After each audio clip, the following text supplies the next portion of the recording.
Hello, everybody. My name is Brent Nesberg. Welcome to Rethinking Reality, episode 12. I got it right this time? I think I did. This is a podcast where I talk about various aspects of reality and things that might make you scratch your head.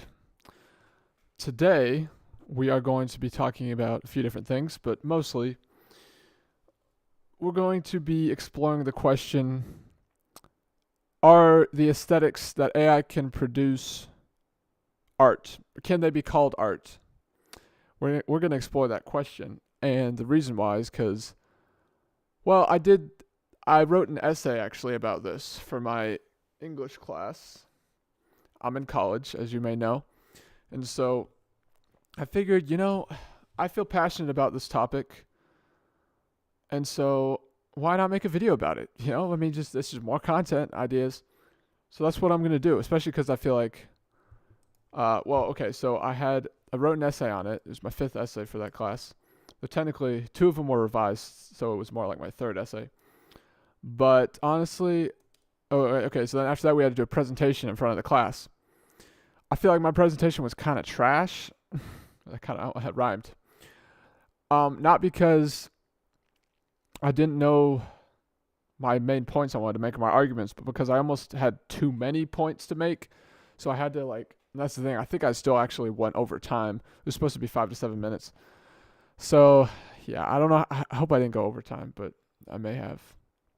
Or go over the time limit. But yeah, my presentation, I think I did a pretty good job. Hopefully, we'll see my grade.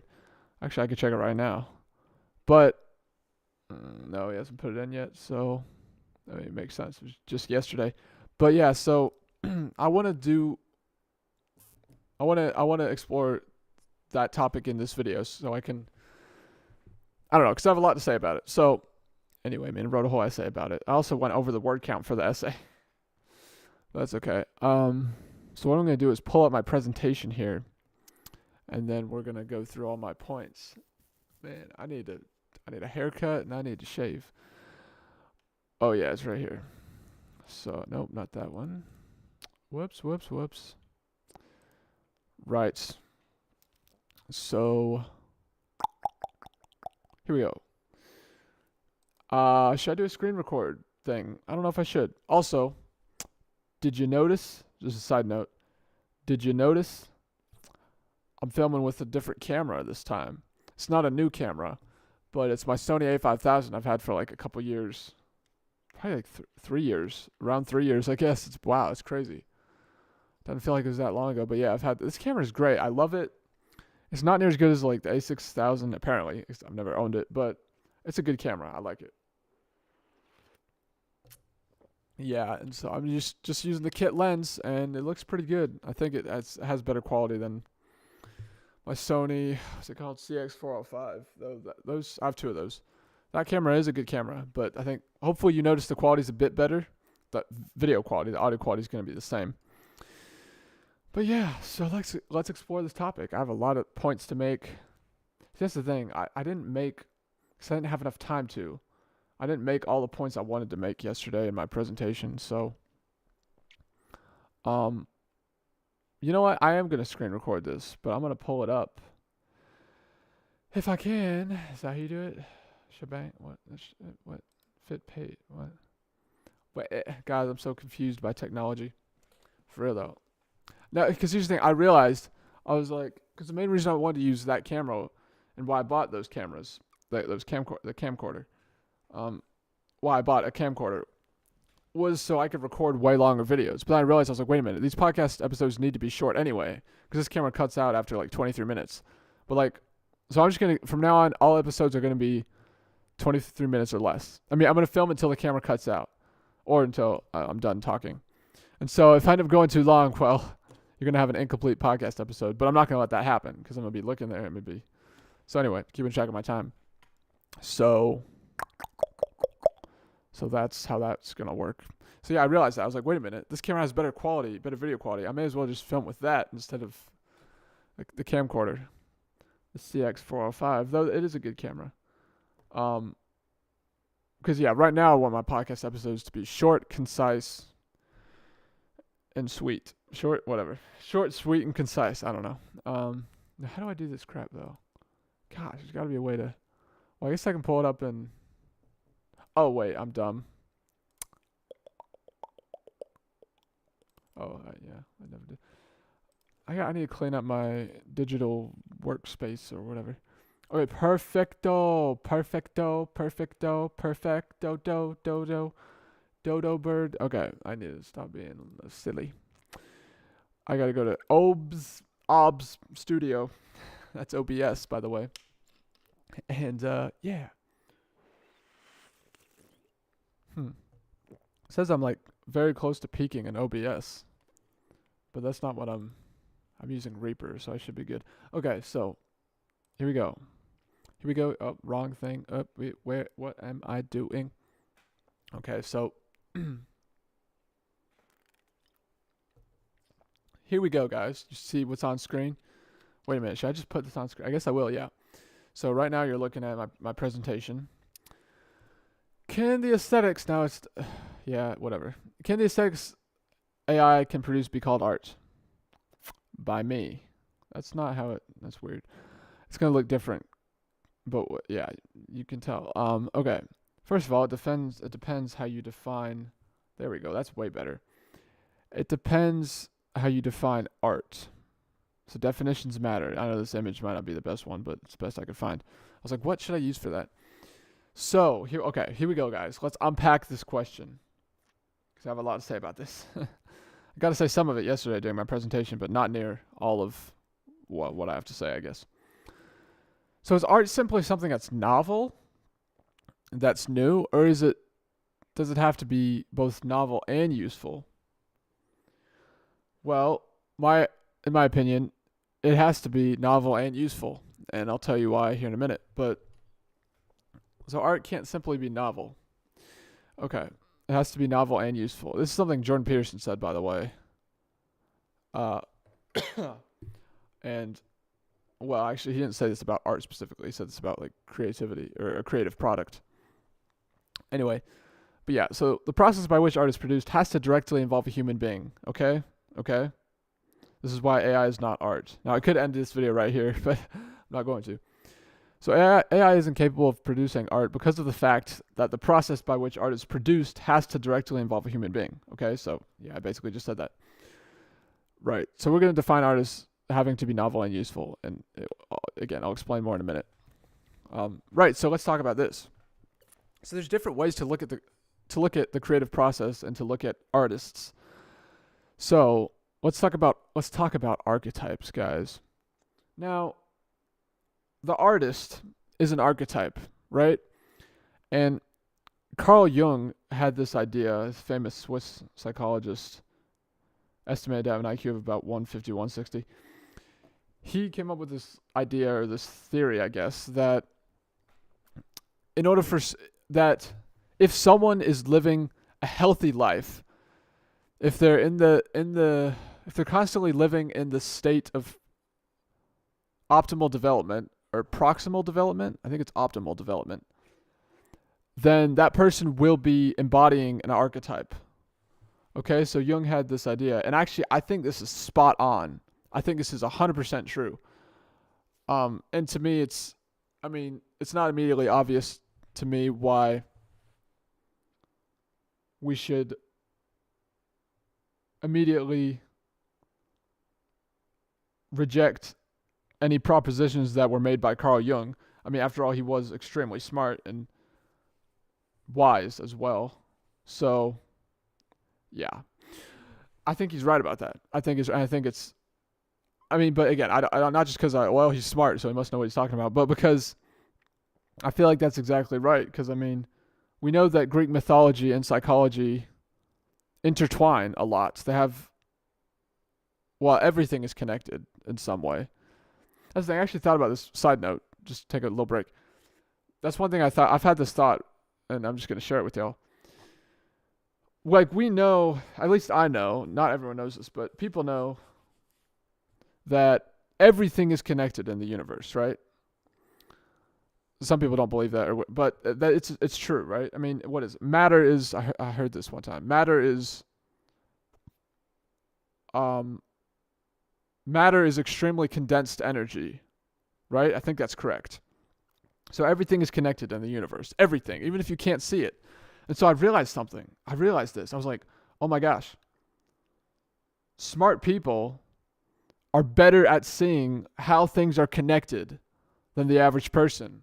And the more intelligent someone is, the better they are at seeing how two things are connected or multiple things are connected. You know what I'm saying? Does that make sense? I realized I was like, oh wow, like, because we know every single thing is connected. It's just, and think about it, the way that we connect ideas and the way that we understand things is through words. And that's the intellect, right? Words are connect. That's the one half of the creativity logos, which I'll talk about in a second as well. But I realized that I was like, wow. So the more that's what it is. It's just that the really smart people are just better at seeing how things are connected, and therefore they're better at understanding the world. That's what makes them smart. So anyway, I thought that was something I realized. I thought was worth saying. But anyway, yeah. So it's like I said, it's like the smarter you are, the better you are at seeing these connections, because everything's connected. It's just how well are you able to perceive them? You know, can you perceive them? How they're connected. So yeah. So anyway, back to Jung and back to this. Right. So here's the thing: if Jung is right, which I really think he is, then maybe not. I think he is. I think he is. I really do. I mean, again, it's not obvious why we should. Not that I don't think Jung was right about everything. I haven't even read his books, so but I know some things about him and what he thought and what he believed. But I think Jung was definitely right about this. So let's assume he is. Well, then that means that the artist, someone who's an artist, is embodying the artist archetype, right? They're channeling, and an archetype is like something like a spirit that possesses certain types of people, I suppose. And I suppose, again, if Jung is right, if everyone was living life how they should be, everyone would be embodying an archetype. And so think about it like this. AI, in order to embody something, you have to have a body. AI doesn't have a body. It doesn't have a spirit, so it can't embody a spirit. So it's like, well, there you go. People who are true artists are, well, they're human beings because they embody a spirit. You have to be able to channel that energy in order to produce art. So anyway, so that's that. Where am I? 13 minutes? I got 10 minutes left. I can do this. Come on, Brent. You can do this. I could always record again, I guess. I could do that. Now, I don't want to, though. Okay. Let's talk about Genesis. Oh, wait. Sorry, I scrolled down. Let's talk about Genesis 1 and the two elements of the creativity logos, as well as personality, because they all intertwine. So, Genesis 1, 3. Specifically, I think it's Genesis 1, 3, and 1, 4 is what I want to talk about. And so Genesis 1, 3, I believe, talks about, it says, let me look this up, actually. Well, actually, no, I'll keep it here. I'll paraphrase this, but Genesis 1:3 says, the earth was without form and void, and darkness was over the face of the deep. No, wait a minute. That's not what I'm thinking. No. The earth was without form and void, and the spirit of God was over the face of the waters. Right? Now, people, you think about that, and you're like, what's the waters? Nothing existed. What does it mean? Spirit of God was over the face of the waters. What waters? And by the way, I used an ocean here to represent chaos, because that's what it is. You see? Chaos is what that means in Scripture, in Genesis. Chaos, that's what it is. The waters is chaos. Something that's chaos is infinite potential, and it's formless. It's formless, infinite potential. I think that's the best way of putting it, or a good way of putting it, anyway. And so that's why it uses the word waters, because the ocean is a representation of chaos, which is here's where yin and yang comes into play. There's order and chaos, right? And so let's see. There's so much to say. What should I say first? So, let's see here. There's order and chaos, and the collective unconscious is chaos, pretty much, more or less, right? And words. So it says, okay, Genesis 1:4. God said, "Let there be light," and there was light. So God spoke into existence. That's why it's true. It is true that it's the word that extracts order out of chaos. That's why words are so powerful. And that's why I'm trying to become more articulate. I'm really trying. Sorry about that. Because words are connected to like everything. They're how we extract order out of chaos. And we're constantly doing that. Humans are constantly creating. That's the thing. We're made in the image of God. I believe this 100%. We are made in the image of God. And so God is the ultimate creator. So that means we are also creators. We are this, I guess, well, we're the only other creators besides God. But obviously God is infinite. So that's why you can't understand God, because he's infinite. So obviously, right? I mean, we're finite, so we can't understand something or someone that's infinite. But, right, so God spoke into existence. And okay, this is where personality comes into play. This is so interesting. When I figured this out, I was like, what? But also I want to say something interesting is so there's certain movies that and I read this in The Anatomy of Story, by the way. There's certain movies like Finding Nemo that use the ocean to represent chaos. And it's like, that's why that movie is so interesting, is because there's a deep mythological truth to it, or there's deep truth, right?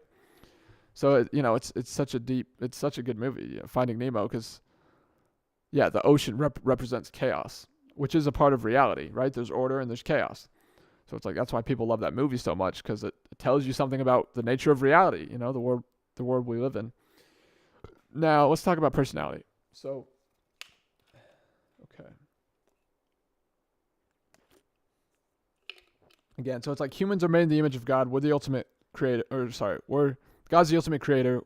We're made in the image of God. So we're creators. Again, another reason why AI can't be creative, because it doesn't have a mind, and it's not made in the image of God. Obviously, AI is something produced by humans. So, personality now. If you know anything about trait psychology, you know that there's, the most widely used model is the Big Five, and I think it's definitely the most useful model for understanding human personality. Now, I actually think, maybe controversial, but I think Myers-Briggs is also useful. I really do. And I think the Enneagram is also useful. But I think the Big Five is the most useful and the most, I guess, accurate. So, I think Peterson's test, the Big 10 test on his website, understandmyself.com, I think that's the best personality test you could take. It costs money, yes, but I think it's worth it. I mean, I've taken it once. I want to take it again at some point. I'm going to, because I'm very curious what I would get. But anyway, personality. We know that trait openness bifurcates into two dimensions, or two other traits, or into two traits. And so that's interest in aesthetics and interest in ideas. Now, this is so cool, right? Because again, humans are made in the image of God. Think about this for a second. The ultimate way for us to create is either through art. Humans articulate the unknown. That's what we do. Now, there's two primary ways to do that. Through words, through speech, and through producing aesthetics of some kind. So those are the artists, right? So there's the artists and the intellectuals. Now, okay, there's I have to word this right. Think about what God did when he spoke into existence. Let there be light. Bang. It was like, let there be light, and then light just immediately came into existence. So it's like word, boom, image.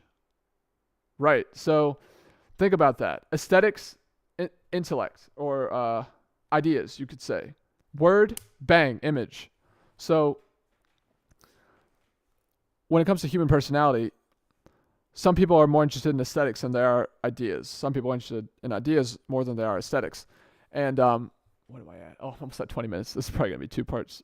Or I'll just merge the clips in editing. But yeah, so it's like, now, traditionally, men are more interested in ideas, generally speaking. Women are more interested in aesthetics, generally speaking. Now, the thing about it is, not every man has a masculine temperament. Not every woman has a feminine temperament. It's something like right around 9 out of 10 men have a masculine temperament and 9 out of 10 women have a feminine temperament, right? So that's why there are definitely artists that exist who are men.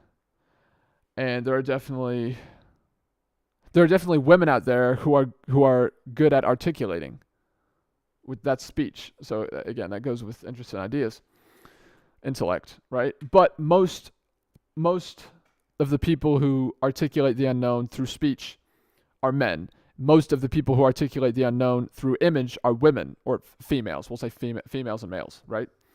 So I think I explained that properly. Now, there's something else I was going to say. So think about it too. Oh yeah.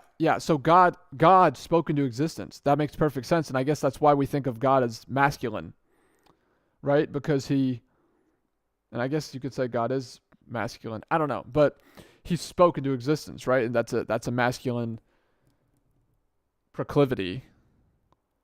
Males have a proclivity for, well, intellect. They're more interested in ideas, so I guess that makes sense because we think of God as masculine.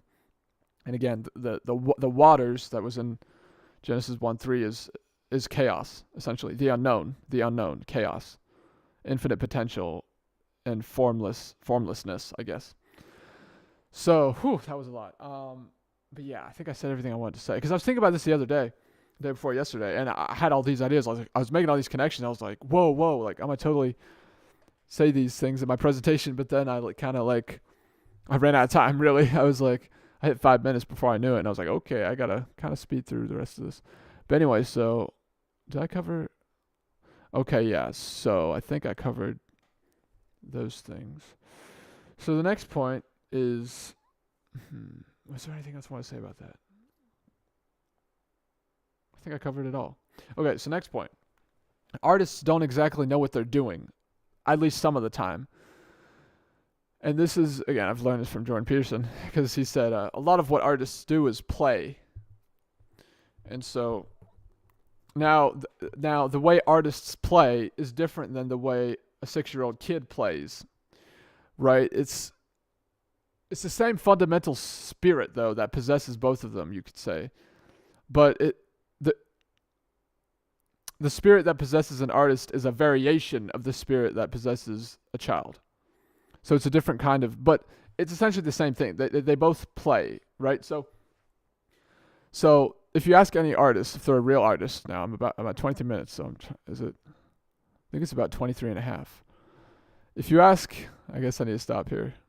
You just remember, don't lose my train of thought. Well, I shouldn't, because the point is right here. There we go. Hold on, guys, one sec. Okay, so we're back, kids.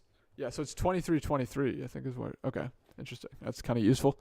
Easy to remember when it'll cut out. So if you ask an artist, if you ask someone who's a true artist, which truly creative people are rare, but if you ask someone who's truly an artist about their creative process, what they'll probably tell you is that oftentimes they don't exactly know what they're trying to produce. They're trying to get at something, but they don't know exactly what it is. Now, maybe they won't tell you this, but if you say this to them, they'll probably be like, oh yeah, because they might not be able to articulate it, because again, they articulate through image better than they do through speech. So, right, it makes sense. They may not actually say that, but they might if they're aware of it. But if you suggest that to them, they'll probably say yes. I think they will if they're a true artist. Because oftentimes, so artists play, and the reason they do this is because they're collecting to the collective unconscious, which you could think of, so here's the next point, the unknown dimension, chaos, in mythology, I guess. That mythology? Right, it's mythology, right? Yeah. That's yin and yang, order and chaos, like I mentioned earlier. But let's see here. So artists tap into the collective unconscious. And that's why they don't exactly know what they're trying to get at, is because, well, it's like the collective unconscious is full of an infinite amount of information, right? So, I'm trying to get my thoughts clear here. Because you have the world of order and the world of chaos, right? Now, the dimension of order is and always will be, well, way smaller than the unknown dimension, I guess you could say, or chaos, right? Because chaos is infinite. The unknown dimension, we'll call it that. The unknown dimension is infinite. It's infinite. So it is and always will be larger than the known dimension, right? And by the way, that's why the world is always getting and will always be getting increasingly more complex. Because we're constantly, this is human nature, again, it's in our DNA because we're made in the image of God. We're constantly articulating the unknown, either through art or through words, through speech. Like, that's what we do as humans. That's the primary thing humans do, is create, articulate the unknown. And again, so it's like the world of order, you could say, the known dimension, is constantly getting bigger and bigger and bigger and bigger and bigger as more people are brought onto the planet. And, so that's the thing. So that's why the world's getting increasingly more complex, because we're constantly learning more and more and more about the world. But we'll never get to the point to where we know everything, right? Because, well, that's impossible. Because again, the collective unconscious, the unknown dimension is infinite. So, like, that's why we're not God, right? Again, it makes sense because we're finite, so it makes perfect sense.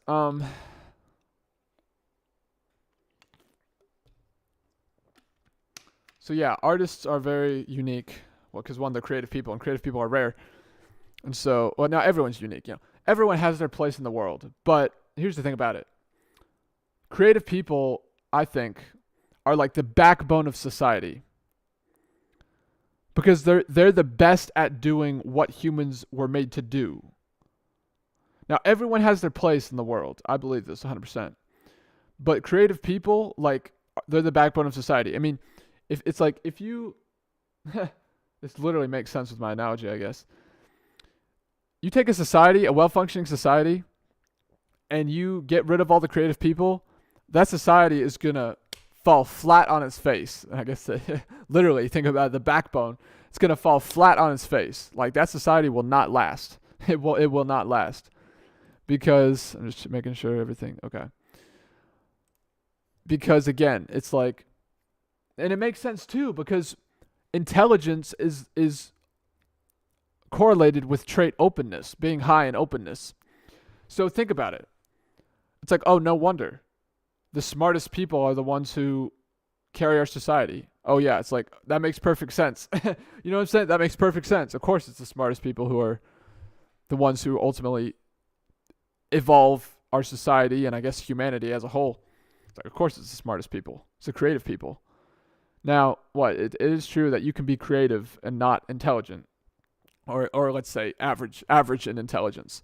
You don't have to be highly intelligent to be creative. But, well, you have to be, I think you have to be at least above average intelligence. I don't know, to be creative, I would think, because or else you're just going to produce things that have already been produced, and you won't be making something novel and useful. And it has to be that in order for it to be creative, or for what you produce to be considered a creative work, a piece of art or a creative piece of work.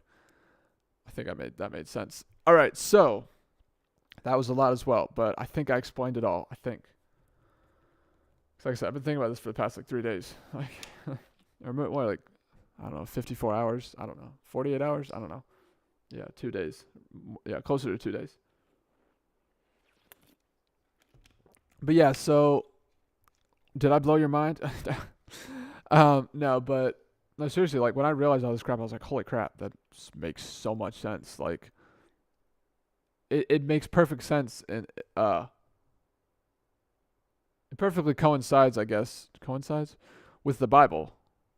It's like, yeah, makes perfect sense. Like, you know what I mean? People, like I said, the people who are best at creating, again, humans are creators, and because God's the ultimate creator. So yeah, it's like no wonder the people who are best at being creative are the ones who further the development of our society and the world. I would say the world. It's like no wonder, and they're also usually more intelligent than the rest of than the rest of than everyone else. It's like yeah, no wonder. So anyway. Oh yeah, also I'm not even talking about AI anymore. No, but okay, so let's talk. Yeah, so true artists tap into the collective unconscious, right? AI doesn't have a brain. It can't tap into the collective unconscious. Now, you could say on my first iteration, I guess, of this essay, my professor made this comment, which is a good comment, a good point. He said, or a good question. He said, what about, he said, can the algorithm that fuels the AI act as like a substitution or act as the collective unconscious? The answer to that is no. And the reason the answer is no is because the collective unconscious is infinite. An algorithm that fuels an AI is a finite amount of information. It contains a finite amount of information, right? Because humans created the algorithm or created the database that the AI uses to produce whatever aesthetics it's trying to produce. And so, what was I about to say? Right, and humans have a finite amount of knowledge, and they're the ones who make the database. So yeah, so no, it can't function as the collective unconscious. I mean, it's kind of an interesting idea, or it's not a stupid question. It's not a stupid question, but it's like no, it absolutely cannot, because the collective unconscious it's built into the fabric of reality, and it's infinite. Like I said, it's infinite. So, and again, AI doesn't have a mind, so it can't tap into the collective unconscious. People talk about, will AI ever become conscious? It's like, I don't think that's even possible. I don't know. I could explore that, but I'm not going to talk much about that, I guess, and not in this episode anyway. So about over 8.5 minutes already oh crap, we're over 30 minutes. Crap, dude. Well, actually, no, these clips should take shorter. See, that's the thing. Hopefully these clips will take shorter to upload in my editor. Because with my other Sony camcorder, gosh, my last video, which was like 41 minutes, I guess it's a long video, but it's not that long. It took like, I don't even know, 10 hours or something to upload. Like, it took way too long to upload into my editor, just to upload. And then, then I had to export it and then upload it on YouTube. And yeah, so I guess that's why it's perfect that I'm using this camera now. Because, well, yeah, the clip should take shorter to upload, right? Yeah. Oh, yeah, because that has to do with the file type. Because I was trying to record in the highest possible quality with that camera. So, yes, this should be better. Oh, thank God. So I can make them as long as I want, but I'll just have to merge the clips. But that's fine. Anyway, these are how my podcasts are. I just be going in all directions sometimes. But right. So I think I covered everything here. Gosh, I feel like I just got something out of my system for real, because I was like dying to tell this to someone. And I kind of did yesterday with my presentation, but I didn't cover all of this because I've been talking for over 15 minutes just about this, and I only had 5 to 7 minutes, maximum of 7 minutes to present. So anyway, now, yeah, I think I've covered everything thus far that I wanted to. Yeah, I think I got it all, or almost all at least. Okay, what about this? I got a meme here. So yeah, what about the argument? Did I already talk about this? Oh, no, I didn't. What about the argument? But AI can produce images which could never be produced using traditional methods. Now, I feel like this is one of the best arguments supporting the claim that AI can produce art. And as you see with these points, this argument is built upon the assumption that art is merely novel, right? So that's the thing, right? Yes, AI can produce new images, but they're not useful in any by any stretch of the imagination. Like, they're not useful images. I mean, maybe they could help an artist, and I guess artists do this. Actually, there's another girl in my class who chose the same topic as I did, AI versus art, or is AI, you know what I'm saying. And she made some great points, like stuff I hadn't even thought of. Like, she mentioned time as a variable. I guess I could talk about that. And how AI can produce something almost instantly, whereas an artist, it actually takes a lot of time. And she talked about the emotional aspect of art, which is, yeah, she made some great points, like stuff I hadn't even considered but I agree with her completely on. So yeah, her presentation was really good actually. Maybe the best one, or probably the best one yesterday at least. Now half the class has to or still has to present. Uh, yeah, they're doing that on December 10th. But anyway, TMI. Yeah, so she was right about that. Like, and I think the reason why it often takes artists several days or even longer to produce a work, a, a piece, is because, well, because it's meaningful, right? True art is meaningful. Like I said, it's useful. It's useful in some manner. It helps us see the world from another perspective, or it helps us understand something. This is another point I was going to make, but back to that in a second. Art is useful in some way. So it's like, it has layers of depth to it. Like she said, it has this girl in my class, y'all don't know who she is, but like she said, there's an emotional quality to it because it is meaningful. It is useful. And so, like, we need artists, man. Like I said, we need creative people in general. People who articulate the unknown, like, that's creative people. Or people who are best at that, I guess, are the true creative people. Like, we need them because, like, that's how we understand the world. You know what I'm saying? They help us understand reality. And again, the world is getting increasingly more complex. So, well, that's a weird dichotomy, I guess. Dichotomy? Something like that. Juxtaposition? I don't know. It's one of those words. I don't know.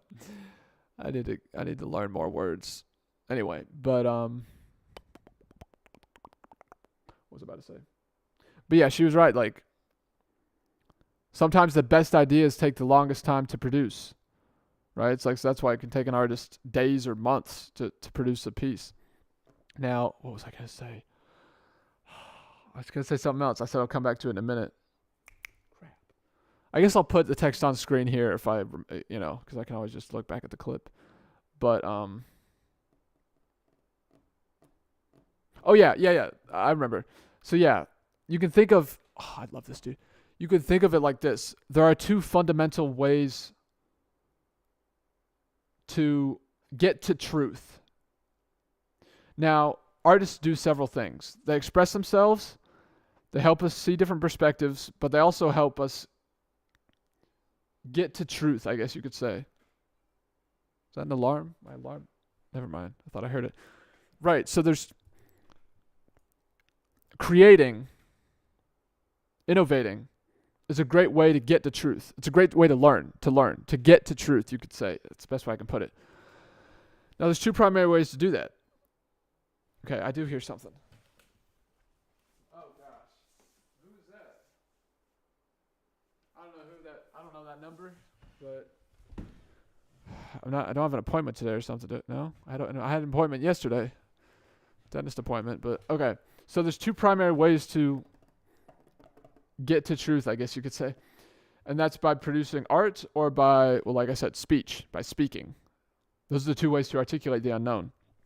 And so, right, like think about whenever someone says something and you're like, whoa, that's so true. What? It like blows your mind. It's like, yeah, articulation is like magic because it helps us understand what's real, what is true.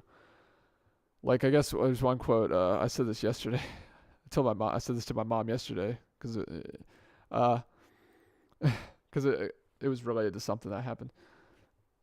There's this quote that's smart people learn from everything and everybody. Average people from their experiences. Stupid people already have all the answers. I just love that quote. It's so funny.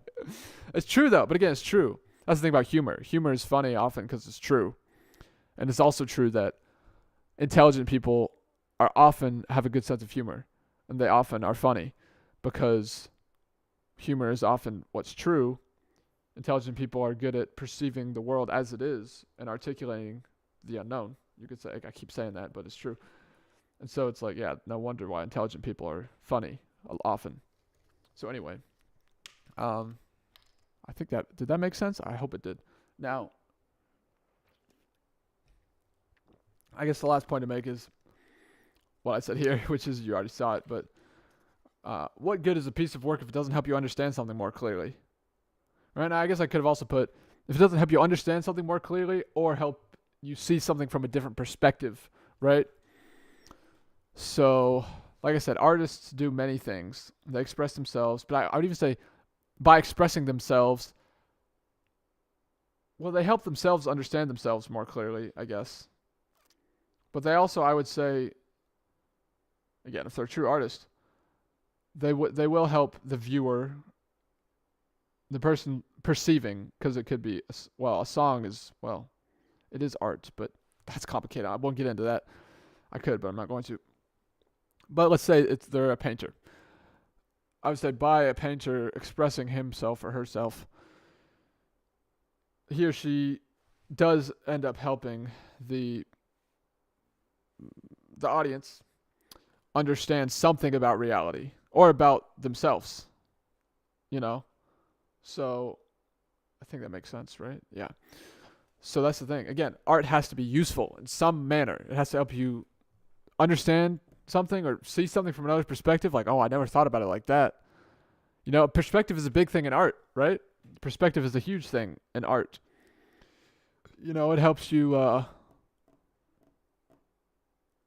see, here's another thing too is it helps you understand things more clearly. That's what perspective does. So that's why, again, art is so powerful, and we need it, right? Like, we need artists. We need creative people. And so, another thing I was about to say, crap, I just lost it. Artist, what was I just saying? Hold on. Art is so powerful. It helps you see different perspectives. Seeing different perspectives is how you get a bigger picture of reality. What else was I about to say? Gosh, no, I lost it. There's something else I was about to say. Oh, okay, it was about something else that artists do. Ah, gosh, I can't remember. Okay, calm down. What was I just about to say? What do artists? That's what it was. I was thinking, what do artists do? Express themselves, articulate the unknown, help us get the truth. It was right about that. It was artists help us. Oh, that's what it was. I'm so glad I remembered, dude. This would drive me nuts if I couldn't remember. Artists help us, because often, here's the thing about life. Oftentimes, looking at a piece of art can help us.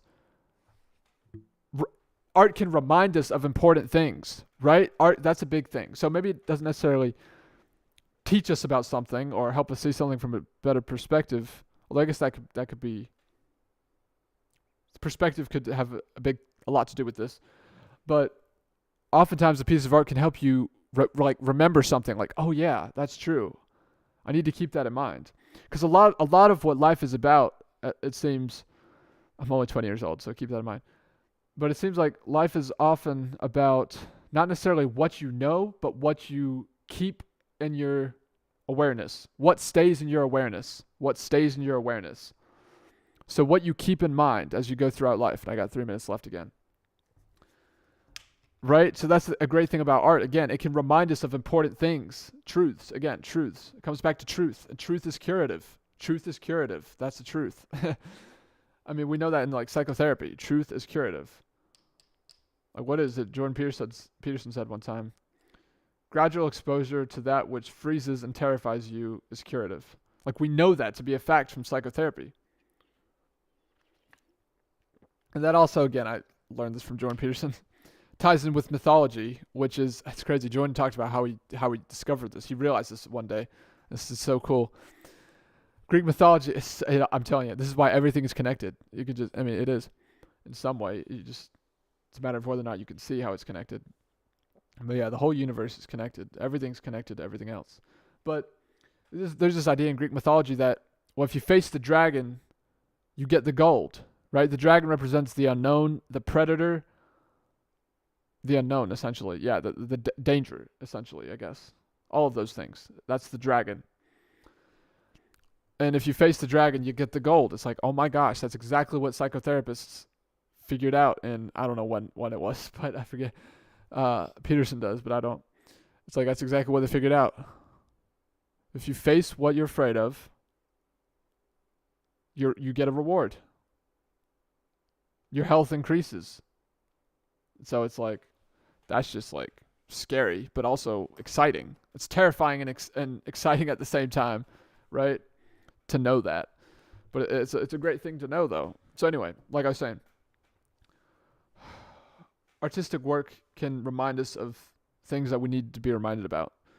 And that's good, because a lot of what life is about is not necessarily what you know in your head, but what you keep in your awareness. You know, what facts, what information stays in your awareness, right? So I don't know what else to say. I think I've actually said everything that I have to say about this. Yeah, I think so. God, it feels so good to make this video, dude, because I was just like itching to. Oh, this video, it's about to. I got to finish it up in about 1 minute. I was just itching to do this. I was like, I need to make a YouTube video about this, or a podcast episode, because my presentation kind of sucked. Let's be honest. Good Lord, 46 minutes, but that's okay. If you guys enjoyed this video, let me know in the comments below. Dude, I'll probably end up making like 6 YouTube shorts about this. Am I peaking? Oh gosh, I think I'm too loud. Cool car. I hope. Oh no. Oh no, guys. Okay, the camera went out. No, don't click away. My camera just died. The battery died, actually, instead of the SD card running out. But if you guys enjoyed this video, thank you so much. Thankfully, it went out right at the end. Leave a like if you want, or not. It'd be nice, but, you know, do whatever you want. If you think this video deserves a like, yeah, you can leave a like, or you could just whatever. Leave a comment if you want. That'd be freaking sick, dude. I'd love to discuss. I love discussing these things because I'm very interested in ideas. And so let me know what you think in the comments, and I will see you in the next episode/video. Thanks for watching, especially if you made it to the end. You're incredible. Thanks for watching. Bye.